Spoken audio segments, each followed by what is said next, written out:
Bismillahirrahmanirrahim. Assalamualaikum warahmatullahi wabarakatuh.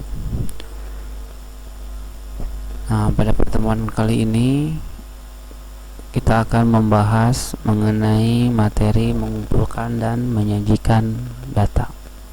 Nah, sebelum itu kita harus mengetahui apa itu data, ya.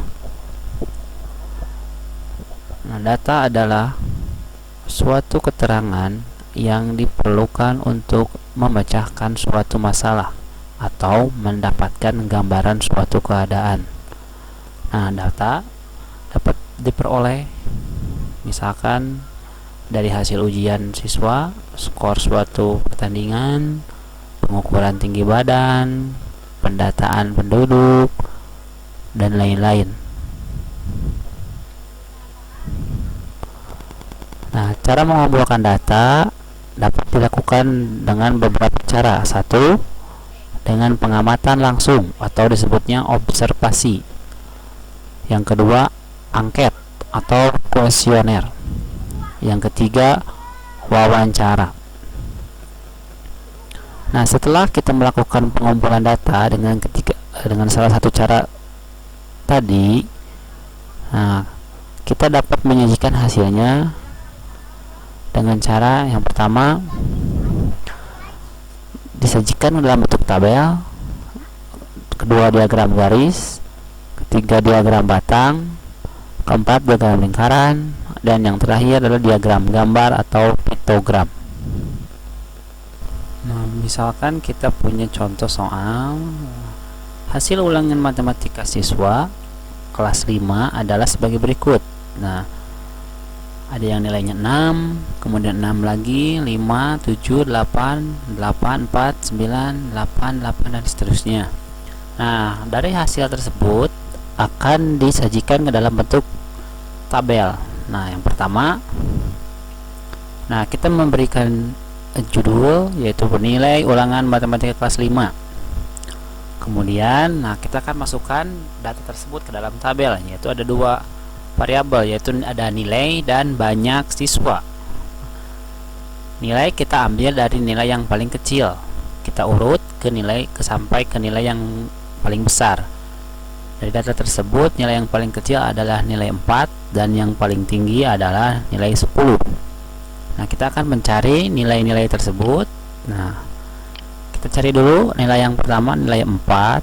Nah, ada berapa siswa? Nah, 41, 2, 3. Nah, ada 3. Kita coret supaya untuk memudahkan dalam menghitung atau mencari banyak siswa. Misalkan yang kedua nilai 5.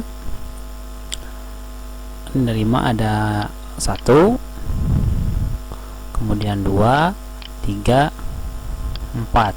Ada 4. Nilai 6, 1, 2, 3, 4, dan seterusnya. Nah, sehingga jumlah siswanya harus 40, sama sesuai banyak data di soal. Kemudian,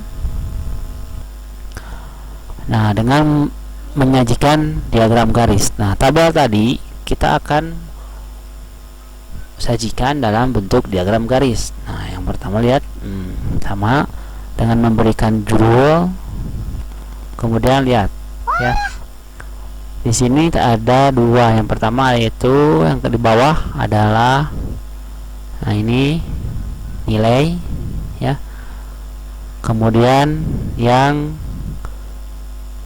horizontal adalah banyak siswa.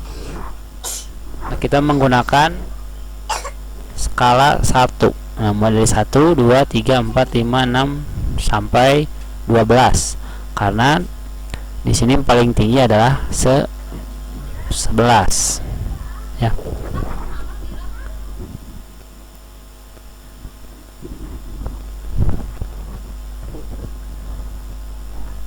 Sama, kita lihat nilai 4. Nah, ada 3. Kemudian nilai 5 ada 4. Nah, kita tarik garis, misalkan nilai 4. Nah, 4 tingginya setinggi 3.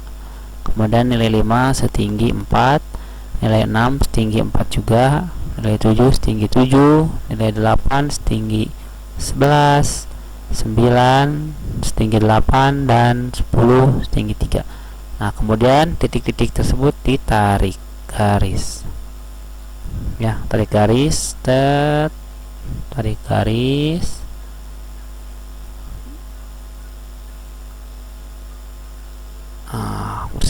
Menghasilkan diagram garis. Kemudian yang ketiga adalah dengan diagram batang, sama seperti tadi dengan memberikan judul. Nah, sama, cuma bentuknya adalah bentuk batang atau persegi panjang ya. Dari 4 misalkan tingginya sama tuh, sama 3, kemudian 5 tingginya 4, 6 tingginya 4, dan seterusnya. Kemudian yang keempat adalah diagram gambar atau piktogram ya. Nah, di diagram gambar, nah gambarnya sebetulnya bebas, mau apa saja. Nah, kita jangan lupa di bawahnya diberikan keterangan gambar yang akan kita gunakan.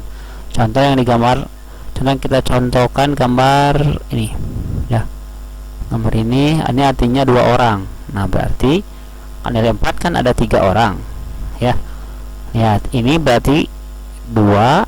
Nah, ini kan cuma sebelah, berarti 1. Jadi 2 tambah 1 yaitu 2 tambah 1 adalah 3 ya. Kemudian kelima ada 4, ini 2, ini 2 juga. Keenam, nilai 6 juga sama.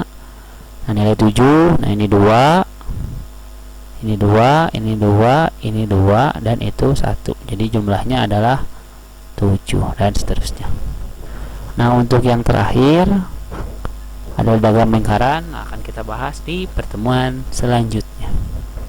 Terima kasih atas perhatiannya.